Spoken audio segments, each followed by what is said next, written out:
So can we start? Hello? Yes, please start. Okay. Let me share the screen.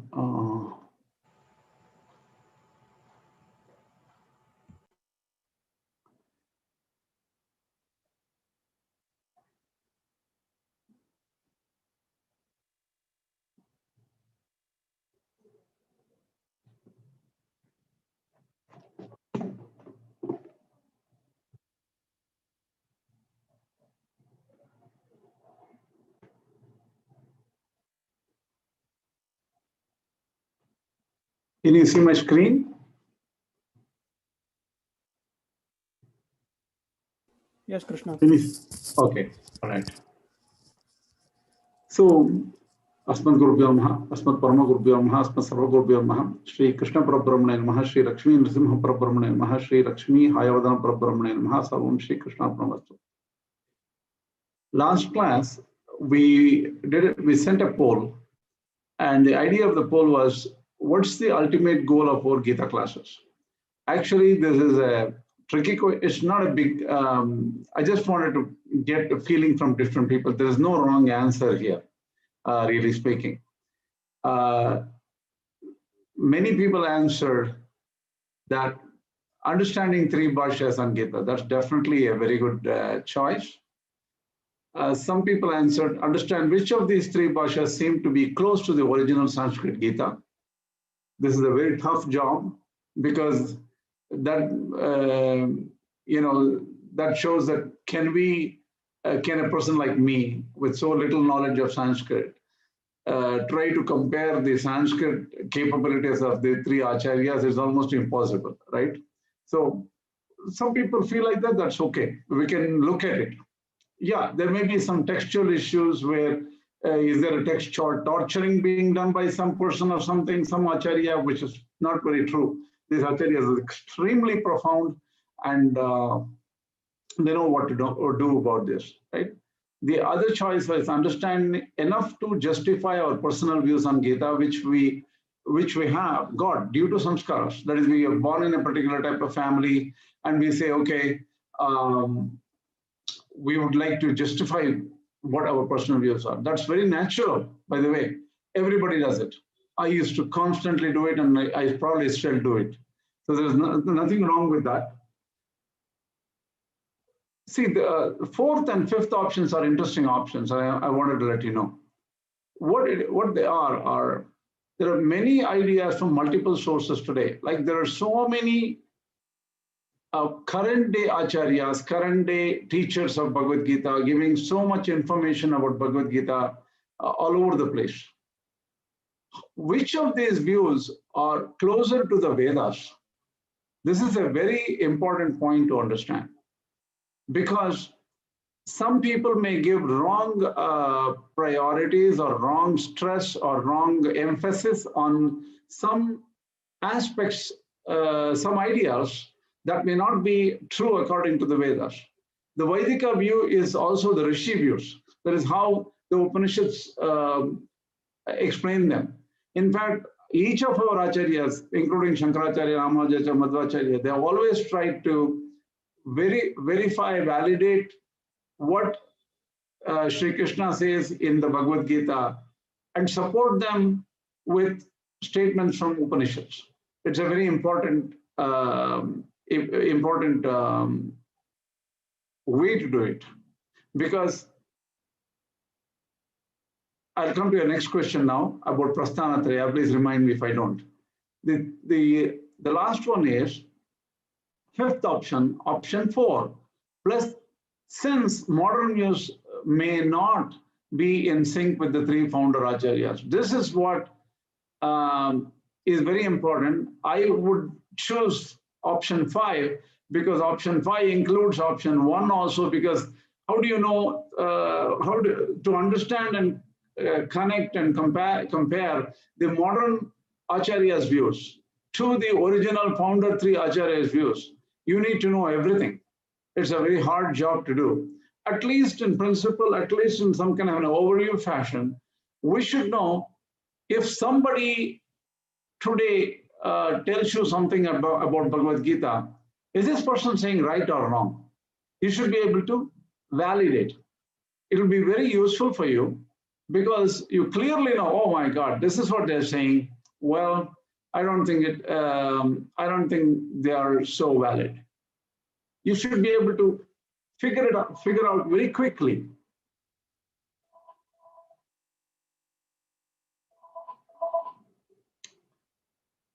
Any questions on this quiz?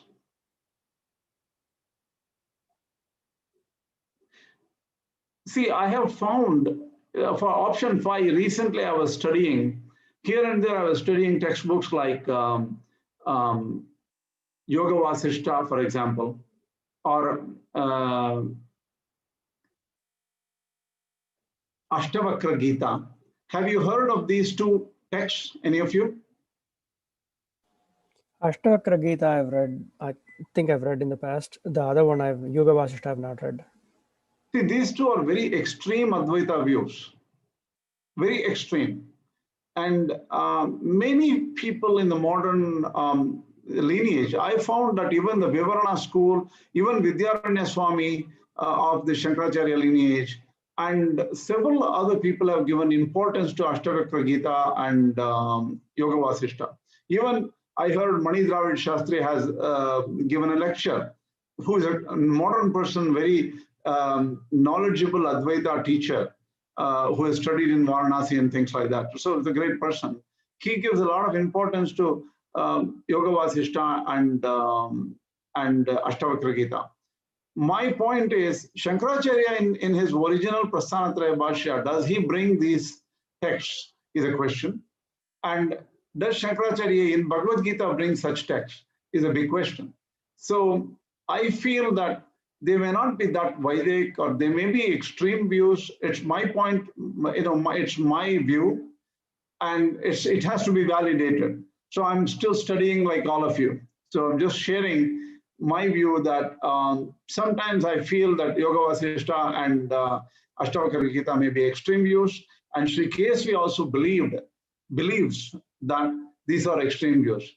And such views should be carefully evaluated using the original words of Shankaracharya to see whether Shankaracharya supported those views or not, and he was careful. So any questions, comments on this, this slide?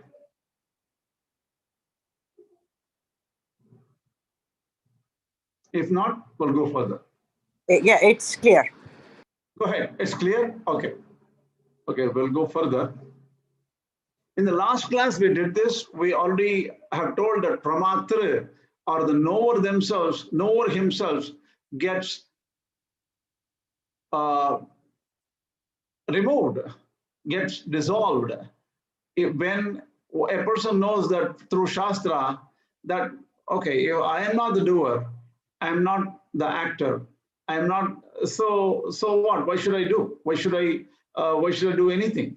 This kind of a thing can get to a very powerful Gnani. Shankaracharya's view of Brahma Nirvana, or anything close to that, is very high, and we need to validate that. In the next few chapters we will know. Why am I saying that? Many, we feel a lot of people coming and tell you, I'm already realized. Then you have a big problem of thinking, oh my God, this guy is a realized person. Oh, what a wonderful thing. I've never seen a realized person. And he says that he is realized. How would, I should just follow him, right? This may be the first thing we think about. Then we think and say, okay, if he's realized, does he have the features explained in the Shastras? That means a realized person should have these kind of features. So you need to evaluate them. That is why I'm focusing on this, so that it's very important for you to choose the path. Once you choose a particular path, you clearly know, or a guru, you clearly know that this is right. So choosing a guru and a path are very, very important. That is why Tasmat Shastram Pramanam Te Karya Karya Vyavasthito. Lord Krishna says, if you come to a situation where should I do this or not, use the Shastras as a reference. Hence, we are trying to learn Shastras in a deep way.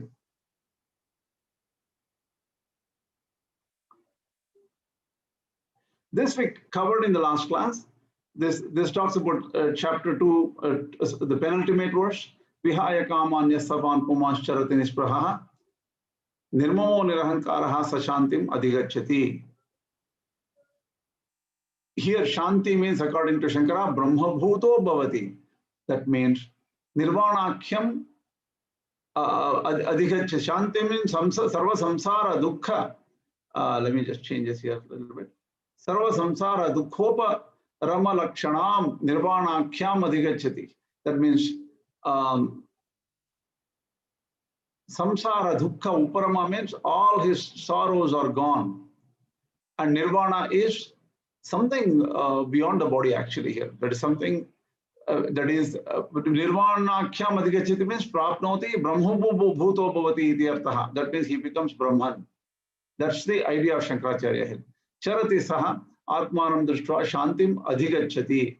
Here again shantim adhigachyati. This is Ramanuja Bhashya. The first one is Shankara Bhashya. Ramanuja Bhashya is shantim adhigachyati, is he attains peace. Atma-Rama drishtva means after seeing the vision of the self, that having the vision of the self, seeing the self, Jivatma here, he attains peace.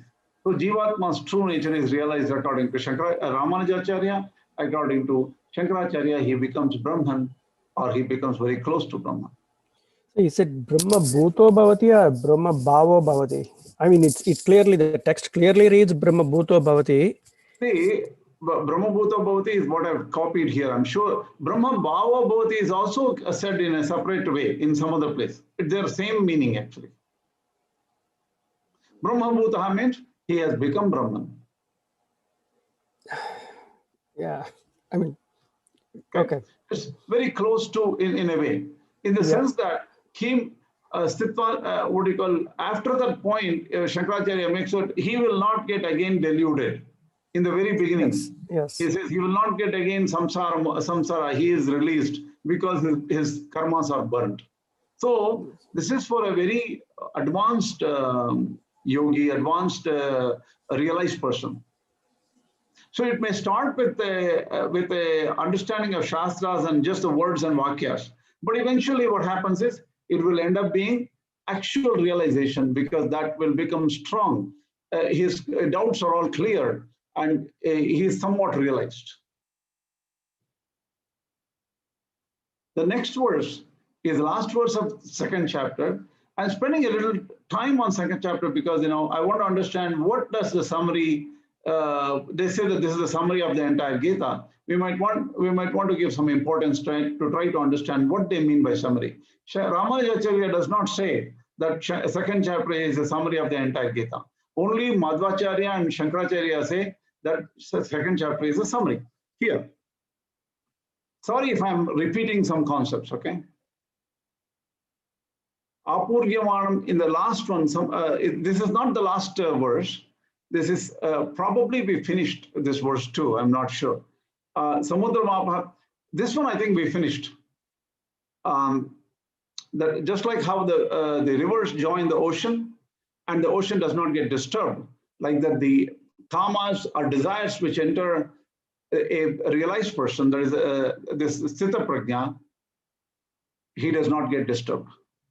Here, an important point Shankaracharya says, Sashantim apnoti, moksham apnoti. That means the person who does not get ruffled by desires, he attains peace, and Shanti is meant by Shankaracharya as moksham itself. Apnoti, sa itaraha, na itaraha. Very important point. Not the others. Who are the others? Kamakami. Kamyante iti kamaha vishayaha. So the thing is, the person, objects of desires, if they create desires in this person, that person he is not attaining moksha. He has to still clean up his act, he or she. According to Ramanuja Bhashya here, when the Shabda and other Vishayas, the essential stimulants, enter the mind of this person, that means enter the indriyas of this person, that person not get ruffled.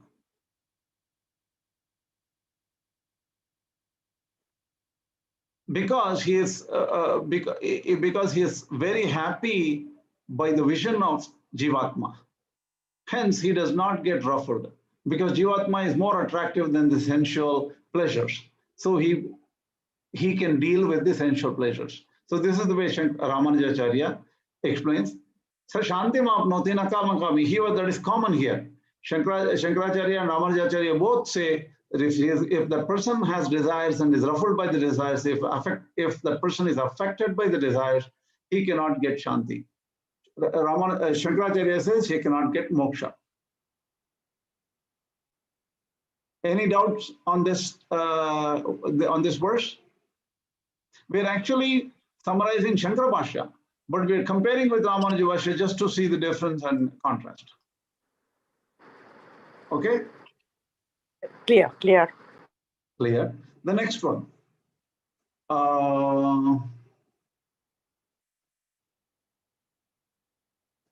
Here, it's important to understand Shankara Bhashya's point here.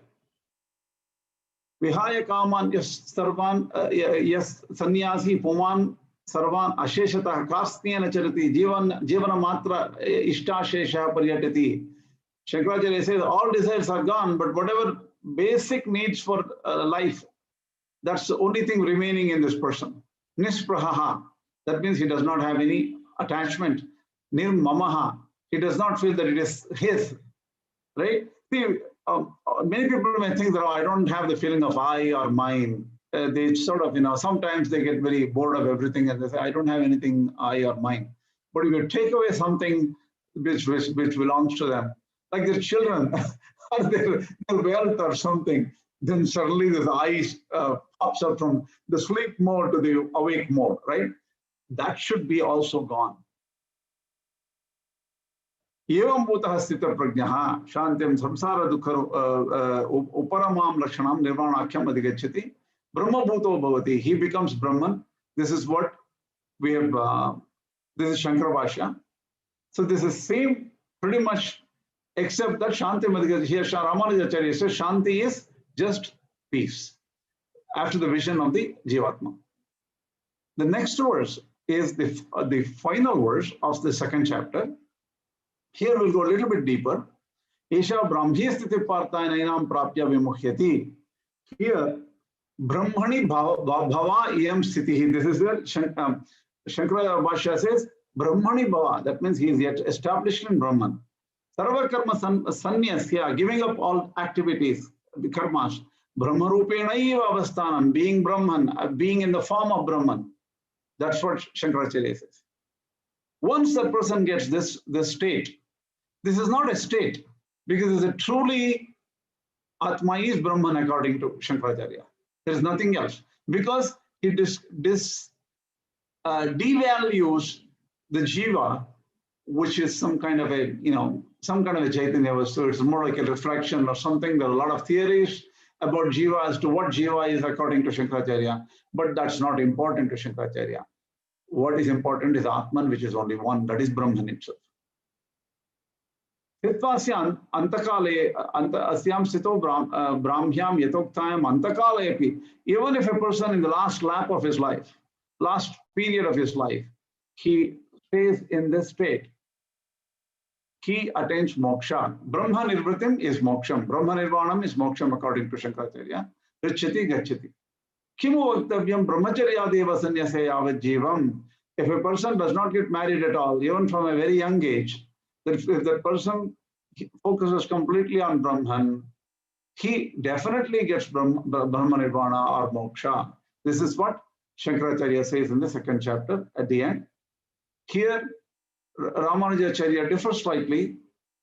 He summarizes a little bit and says, initially, Atma-Jnana was said in the second chapter, and then Asanga Karma or Karma Yoga was said.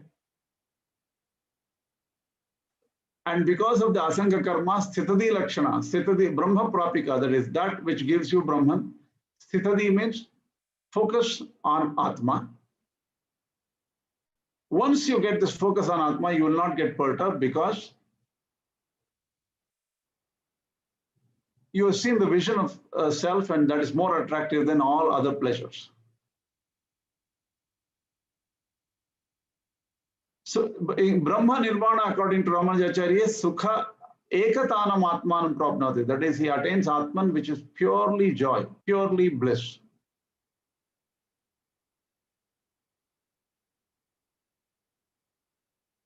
So what Ramanujacharya summarizes here,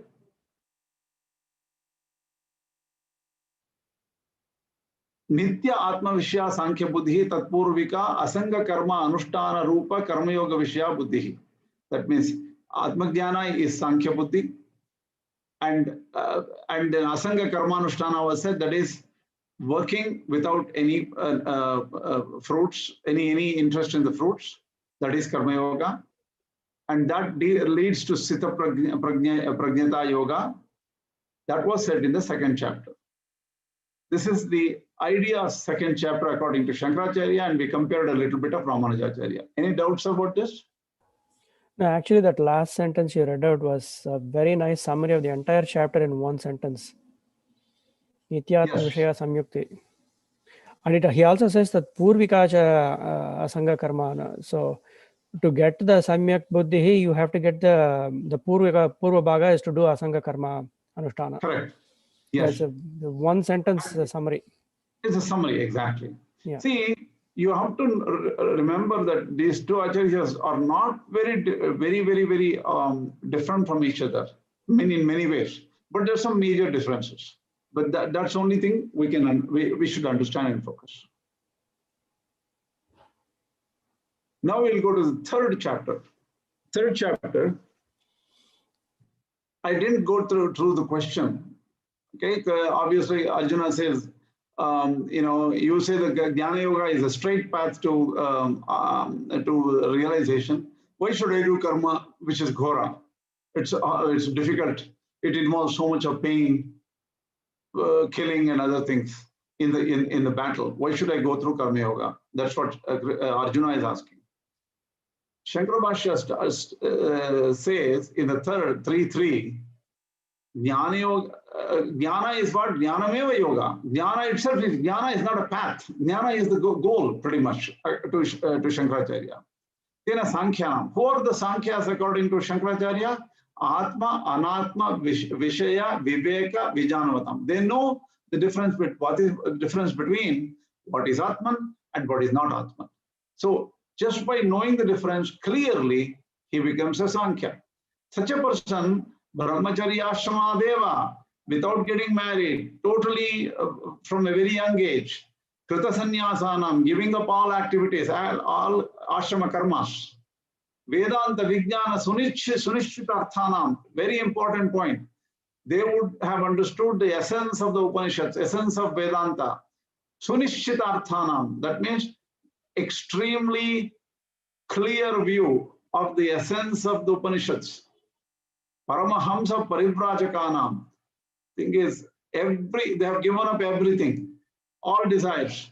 Brahmanyeva Avasthitanam, focus completely in Brahman. They are the ones who are mentioned here as Sankhyas, according to Shankaracharya.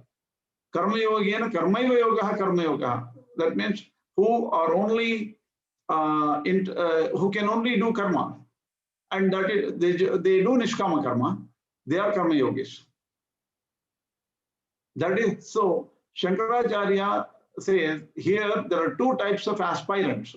They are different people. Their eligibility criteria and they're totally different classes. Which are the classes? Sankhya Yogis and Karma Yogis. According to Ramanujacharya, it is they both. Same person could do probably Sankhya Yoga and Karma Yoga, but the person here, let's see the definition here. Sankhya Buddhi. Sankhya is Atma Vishya Buddhi. That is Jivatma Vishya Buddhi here.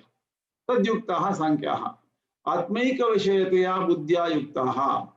According to Ramanujacharya, their focus is only on Atman. And that knowledge they have. Atadarhaha Karma Yogadhikarna. The person who can focus on Atman without being ruffled by experiences in life or attractions in life, desires and other things in life, who can focus on Atman, which is unseen. See, Atma is not visible outside like a concrete object, right? So if no desires can take him away from the sight of Atman, that kind of person is Sankhya. He can focus on Atma very well. He is not disturbed, or he cannot be waylaid or attracted by any other attractions. Those people who don't have that kind of a steady mind to focus on Atman, they are Karma Yogis. Atadarhaha, they are unable to focus on Atma alone. Their mind will take them away, desires will take them away. Then they have to somehow control their desires by doing actions and karmas said in the Vedas and offering everything to the Lord. So Ishwararpana Buddhya, Paramatma Arpana Buddhya, offering everything to the Lord. That's what they work and they live, and they are unable to focus on Atma alone. These are Karma Yogis. So, if for Ramanuja for Ramanujacharya, the Karma Yoga and Jnana Yoga both can lead to the same goal. We have already talked about it. Here in Shankara Bhashya, there are two separate. Here I have a question on Shankara Bhashya, right? Because we are focusing on Shankara Bhashya, I have to ask you, what is the goal of Karma Yoga for Shankara Bhashya?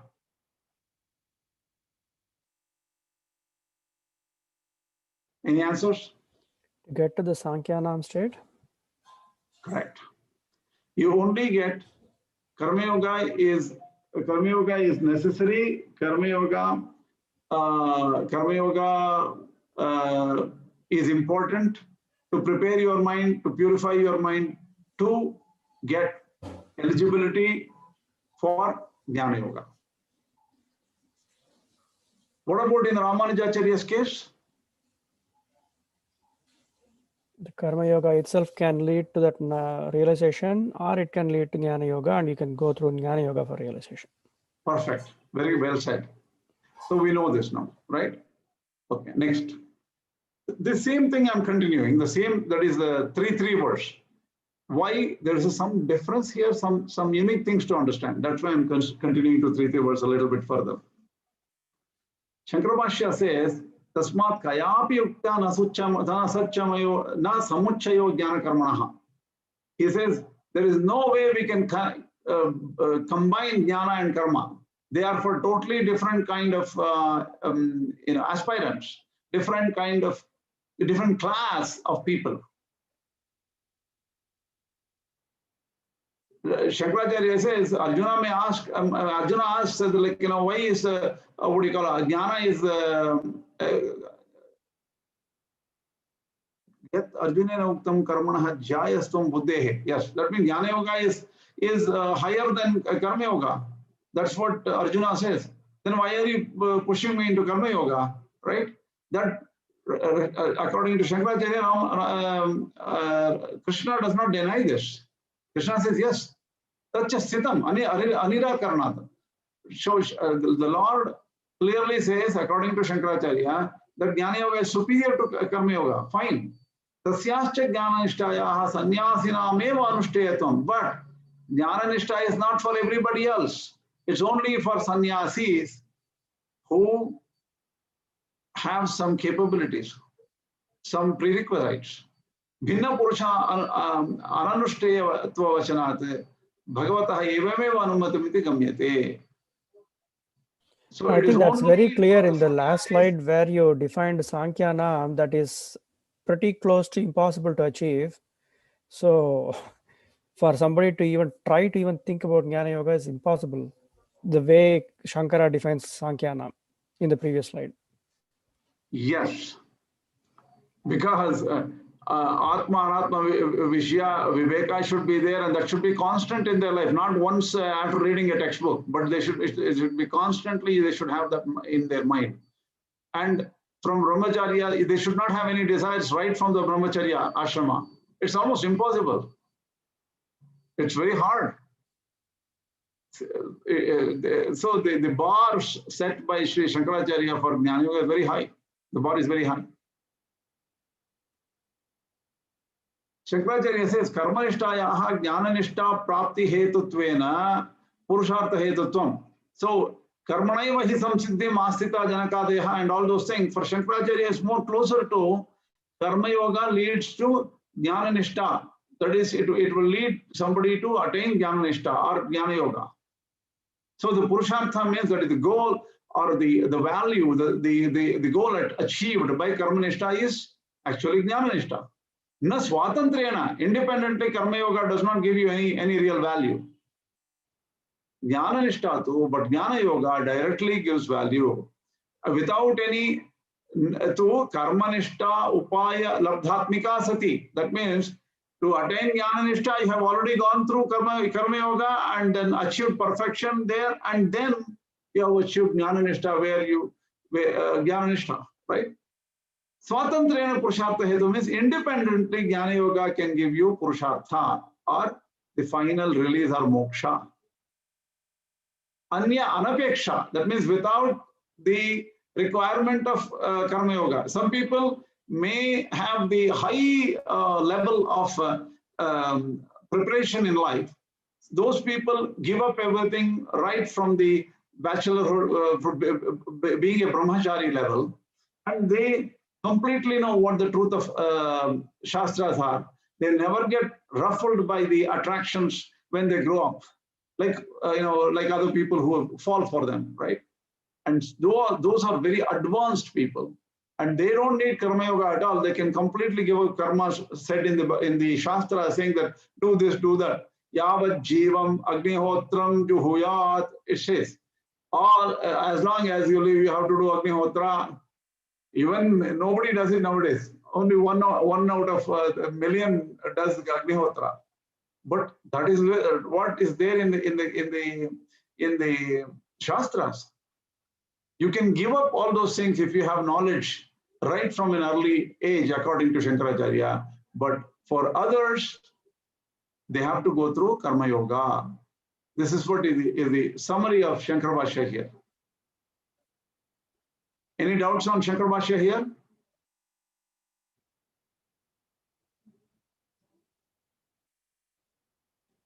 Others are also understanding. I don't want to talk to only one person here. What about others? Are they understanding? It's clear. Yeah. It's Clear. Very good. Excellent. Nice to hear. Ramanujacharya Bhashya says here is, what is the prerequisite for Karma Yoga? Vishaya Vyakula Buddhi Yuktanam Karma Yogi Dikara. Suppose somebody is ruffled by all the attractions of life, Vishayas, that is sense objects. If they disturb them, then the only thing they can do is Karma Yoga, because they have to try to control their minds and then try to get rid of the overpowering of the sensual objects and stay focused, and then try to win over, offer all the karmas they do to Ishvara, and then go further with it. That is what Karma Yoga is, and do not have any interest in the fruits of the actions. So Vishaya Vyakula, initially they will be attracted by the fruits. So those people are eligible for Karma Yoga, but they have to give up the interest in the fruits and the idea that they are the doers. Kartritva Buddhi they have to lose and offer everything to the Lord. Those are the people capable and the right people for Karma Yoga. Avyakula Buddhinantu, that means if the objects of senses don't distract this person is very steady, no matter what, this person will not be overpowered by the pleasures. That such a person is prepared, is eligible to do Jnana Yoga. Tati kinchideha viruddham na vyamishtam abhihitam. Ramanujacharya says there is no confusion here. Vyamishrena eva vakhyena buddhi mohaya siva me is what Arjuna asked. Oh Krishna, you're confusing me. But Ramanujacharya says, no, there is no confusion here, because people who are incapable of doing Jnana Yoga will be in Karma Yoga. People who have the steady mind can do Jnana Yoga. So this is the way Ramanujacharya goes about this verse. And Ramanujacharya clearly says, Sarvasya Laukikasya Purushasya Mokshachayam Sanjhatayam Sahasa Eva Jnana Yoga Dushkaraha. Not everybody will be interested in moksha or realization of Brahman. So, Jnana Yoga is very difficult. Only Karma Yoga is easy initially for everybody, most people. Sarvasya Laukikasya. He says very, very, very rare. Don't think that, don't mistake yourself and think that you are capable and the rest of the people are not capable. Because to get to Shuka Maharshi level, it's very hard. So that's what Ramanujacharya says. Here, Shankaracharya, Ramanujacharya in this verse pretty come close here actually. Na karmana anarambat nishkarmyam purushoshnute na cha sannyasana siddhim samadhigachyati. This 3-4. Just because you don't start the karma, you cannot achieve the nishkarmya or the siddhi of without being affected by karma, the karmaless state. Nacha sannyasana siddhim samadhigachyati. Just by giving up the works you have started, you will not get success. In this shloka, both acharyas are very similar. Shankaracharya combines several verses from the other chapters and say, Tametam Vedan Vachanena Brahmana Vividishanti Yajnena Danena Tapasha Nashakena Brihadaranyaka 4:4:2. His 4:4:22.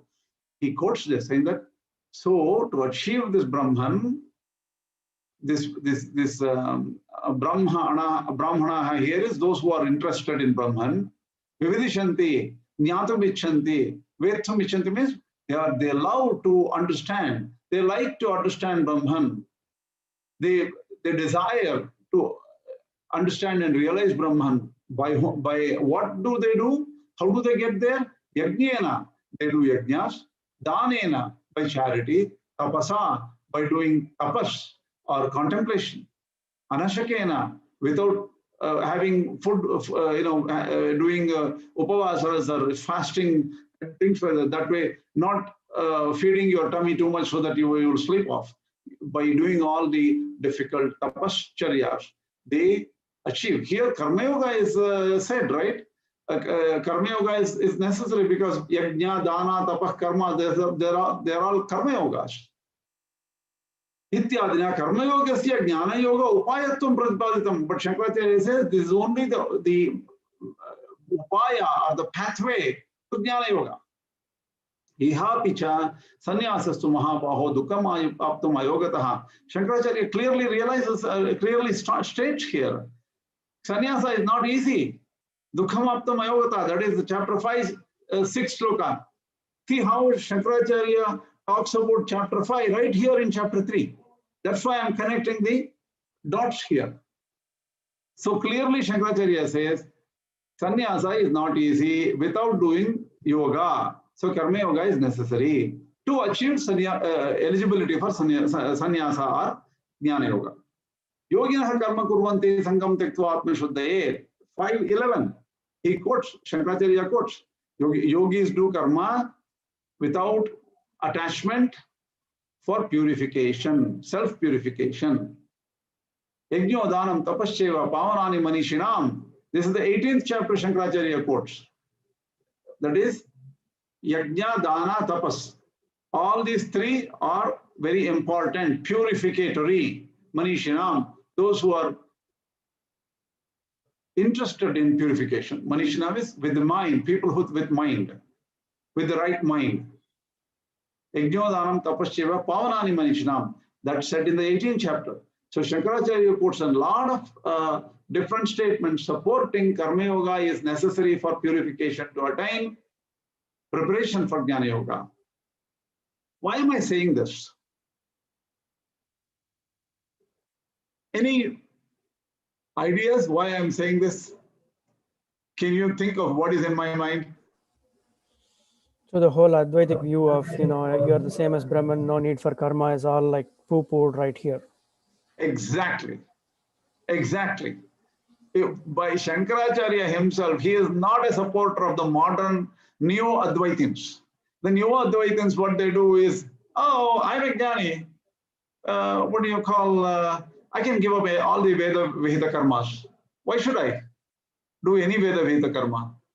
I don't have to study any Shastras, Veda Dena, Prasthanatraya, nothing. I don't need to do anything. Because even Shastra Adhyayana is Karma Yoga, right?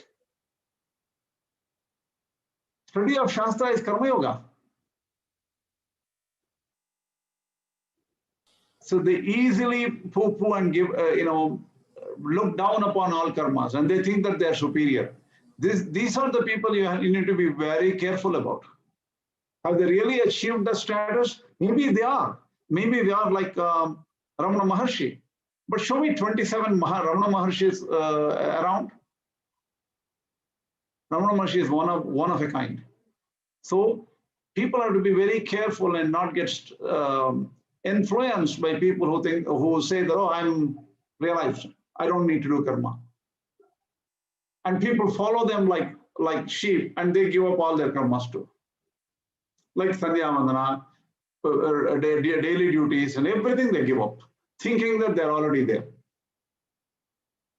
Ramanujacharya says, Na shastriyanam karmanam anarambhat eva purusha naiskaryam jnananishtam apnoti.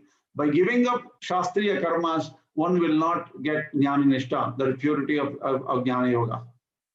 Sarve indriya vyaparakhya karma uparati purvikam jnananishtam na prapnoti ityartah. Look at what Ramanujacharya says. Sarve indriya vyaparakhya karma uparati. Indriya vyaparas are there. There are so many transactions you do through your senses. Most of the transactions we do are through senses. All these have to come down. Attachment to senses and sensual objects have to come down. Then only the Jnana Nishta, pure vision of the self, is possible. And unless all these desires quell and die down, a person will not have the vision. Long time back, I might have said this, a story about a king who has gone to the jungle, and then he is hunting, and he gets very, very tired, and he looks for water. He cannot get water at all. Finally, he finds a beautiful lake, and he jumps into the water and suddenly loses his crown, and with so many pearls and diamonds in them, studded. That crown falls off into the lake, and because he splashes around, and because of the dirt, he doesn't see the crown, and he gets very upset. And he asks his army to go find them, and they create more problems by jumping in because the water is muddy and they cannot see anything. Finally, when they go to an Acharya there nearby, he says that, why don't you listen to me for 3 hours? Everybody keep quiet, and keeps quiet, and then what happens? Slowly the mud settles. When the mud settles, they can see the crown hidden there. He says, jump, one person jump and pick up the crown and come back. What is the value of this story? The story is that you have to calm down, and all the attachments and everything, desires, which anger, desire, and everything have to die down here. Only then a person is ready for Jnana Yoga. This is what is meant by in Ramanujacharya. Any doubts regarding this particular slide? Krishna, Srinath here. Yes. For a sincere Advaita follower, how do they find out they're ready for giving up the Shastriya karmas? Is there a Guru Parampara system, or they have to have some sort of indication that, yeah, right now I'm ready for Jnana Yoga only? See, what do you call? See, if you see Bhagavad Gita, not just the first 5 chapters, late also the action of the gunas. Gunair yona vichalyate. Sattva rajas tamo gunas should not shake this person. So, are the sense objects taking control of my mind or not? It's somebody. One has to do self evaluation constantly, and maybe such person exists. So the thing is, there's nothing wrong in these traditions. At a very young age, Buddha became what he became, right? Yeah. So there are people like that, and they said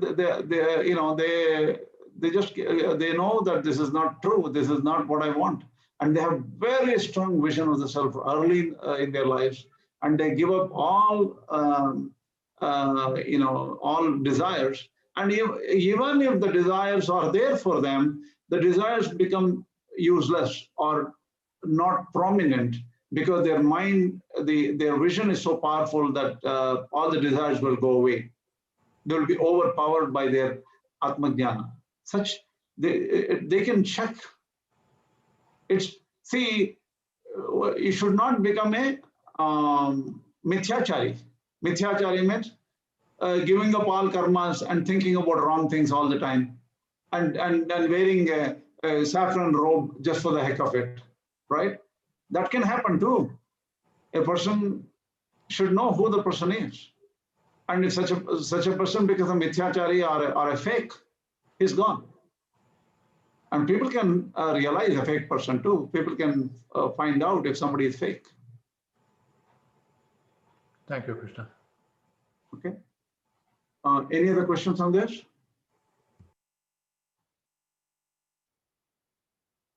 Okay, then. The same verse continued.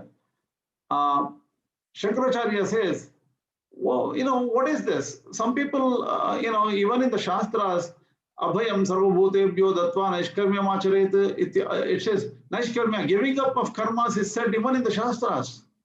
Kartavya karma sanyasadapi naishkarmyam praptim darshayati. So giving up actions also can lead to naishkarmya or the success of giving up actions. Loke cha karmanam manarambat naishkarmyam iti prasiddhataram. If you don't start the job itself, if you don't work at all, if you don't get into any yajna, agadi, karma and all those things, that's also naishkarya. It's easy to do like that, right? It is prasiddhataram means nobody wants to work. Nobody wants to do anything. So giving up is easy for them. So what's wrong here? Shankaracharya says, Ataha aha nacha sannyasana deva iti. That is why Lord Krishna is saying, according to Shankaracharya, just by giving up, just by not, just by starting and giving up, or just not starting, kevalat sannyasa deva, karma parityaga, matra deva, that we just by giving up karmas, it's not good. Why? Jnana rahitat. If there is no jnana, just be giving up karma is no good. One person should have firm knowledge. So naishkarmya is not achieved by just giving up. That's easy. Giving up actions, giving up karmas is very easy. If somebody says, don't do sandhyavandam, don't do agnikarya, don't do puja, don't do anything. Wow, what a wonderful idea. I can do that so easy. But does that person have jnana, firm knowledge of Atman? No. Then it is waste. Tasmat punah karanat karma sannyasa matra deva kevalat jnana rahitat siddhim naishkarmya lakshana purusho nadhigacchati. The success in naishkarmya is not achieved by such a person. This is clear, right? Shankar Bhashya here. It's not really clear. It's also very much in alignment with the Ramanuja Bhashya, I think. Correct. It's very much aligned. See, this is where when suddenly people say Shankar Bhashya, many times they get afraid. Oh my God, that's not for us. Go away. I don't want to hear about Shankar Bhashya. Some people think like that. But if you really read both Bhashyas, everything is more knowledge. You understand the differences and as well as the oneness between these two systems. Ramanujacharya here says, Nacha arabdasya shastriyasya karmanah tyagat yataha anasibhi samhita palasya paramaparush purusha aradhana vishayasya karmanah siddhim atmanishta syat ataha tena vina tam na prapnoti.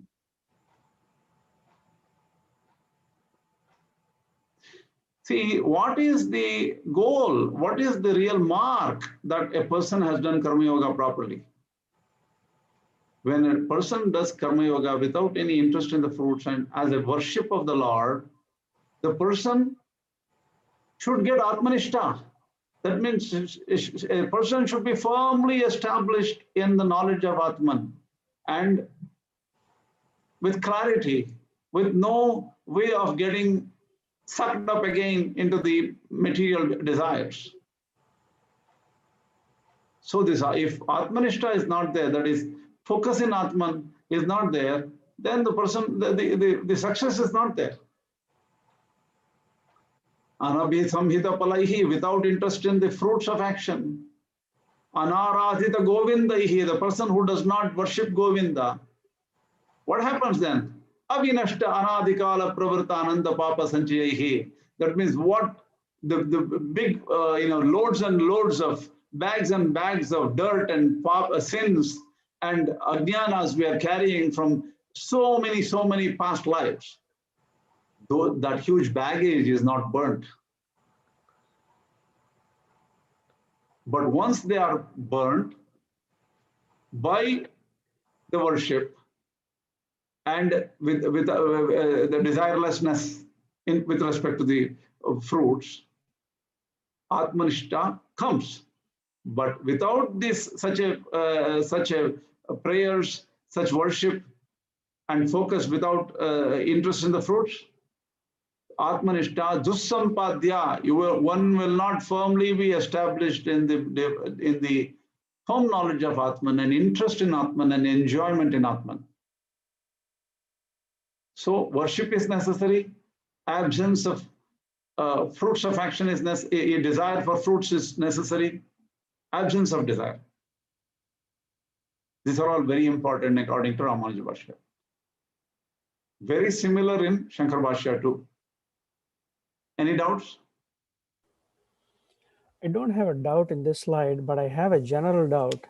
If somebody does all of these things and get Atmanishta, and the Atma itself is so blissful, what prevents him from getting stuck in neutral and not going towards Paramatman? Very good point. Because initially he does all the worship for the Lord, right? God will guide him further. God will find that why am I happy, blissful? What is this Atman? Why is it blissful? What makes self blissful? Till now I was stuck in matter. Now the self seems to be blissful if I have Atman knowledge. Okay. What is powering my Atman? The Yoginam api sarvesham madgate antaratmana shraddhavan bhajate yomam same yukta tumamataha.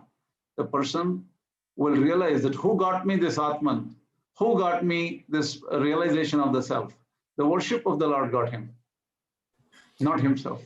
So, we hear this term Atma-Rama. So I always was wondering, is that to be shunned? Because, if you become an Atma-Rama, then you cannot become a Paramatma-Rama. No. See, the thing is, some people are afraid of this because there is a state called Kaivalya, and that person will be Atma-Rama. It will be like a stone in somewhere, and so without any body, without any relationship here, and without even experiencing of the wonderful bliss of the Lord, he'll be alone somewhere, totally lonely. This is a state people are afraid of. But what Vedanta says, that's only a state in between. They can continue further and achieve Parabrahman eventually. Because Parabrahman is the light which is lighting the power behind their state of Atma-Jnana. They will understand eventually. So that's not a big fearful state according to some Acharyas. Some Acharyas may say it's very fearful state. So we should avoid all those things. Well, what do you call, this is how Shastra is. That means one has to achieve some Atma-Sakshatkara before they can get Bhakti Yoga. If somebody wants to travel through Bhakti Yoga process, they will have to have some Atma-Sakshatkara. Without knowing the self, they cannot know the Paramatma. Adhyatma Yoga Adhigamena Devam Matva Harshashokau Jahati. Initially, Adhyatma Yoga is necessary. Then Devam Matva. After that, you will understand God, Devam Matva Harshashokau Jahati. Later on, finally, he will be released from all sorrows and happiness, in the sense that Punya Papas are all gone. The person will get released. Thank you, Krishna. Okay. That clarifies.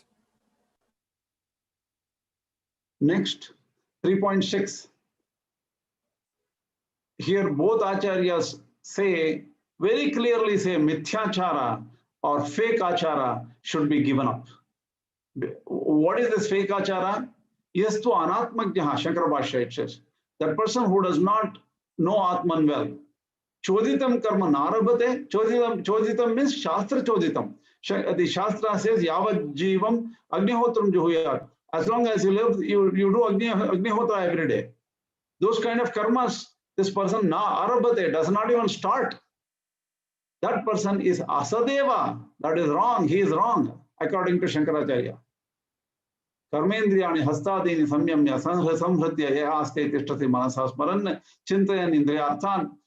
So thing is not doing any work and he's controlling his the body completely, hands and things like that, right? Not doing anything. Manasa smaran constantly is attracted by the sense objects. He is vimudhatma. He is a confused, deluded person. Mithyacharaha, mrishacharaha. That means he is totally fake, hypocrite. He is only incurring sin, papacharaha, sauchyate. Shankaracharya is very clear. So giving up karmas without having Atma-Jnana and thinking about sense objects is totally wrong. Ramanujacharya says, Avinashta papataya, because the papa is not gone. Ajita vahya antah-karana.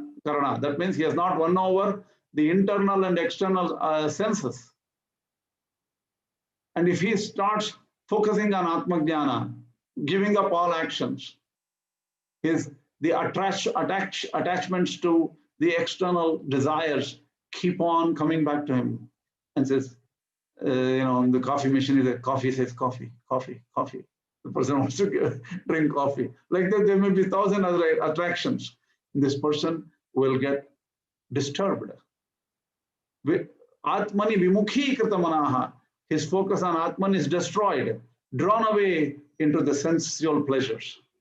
Some Vishayaneva smaran, then he was not doing any work, but he's always thinking about those sense objects. He is not fit for Atma-Jnana. He gets destroyed. This is what I've done till now, 3.6. In third chapter, what I want to do is quickly, in the next class, I'll finalize and summarize Shankara Bhashya for third chapter. And then where there are some major changes here and there, but we have already given good introduction to where Shankaracharya differs. I did not spend much time on the Jnana Karma Samuchaya and his attack on Jnana Karma Samuchaya, which is very hard. And you probably have a very good idea now. So that is more like for homework and self-contemplation. So with that, we can finish the class here or wait for some, if you have any other questions.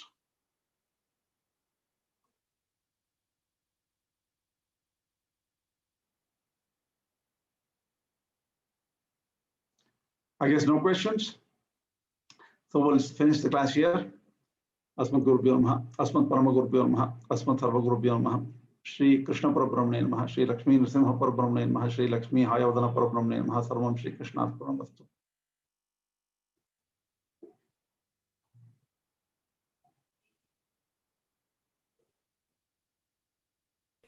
Thank you, Krishna. It was a great class. Thank you. Thanks, Krishna. See, feel free if this method is working or not working or something like that. Please feel free, okay, to let me know.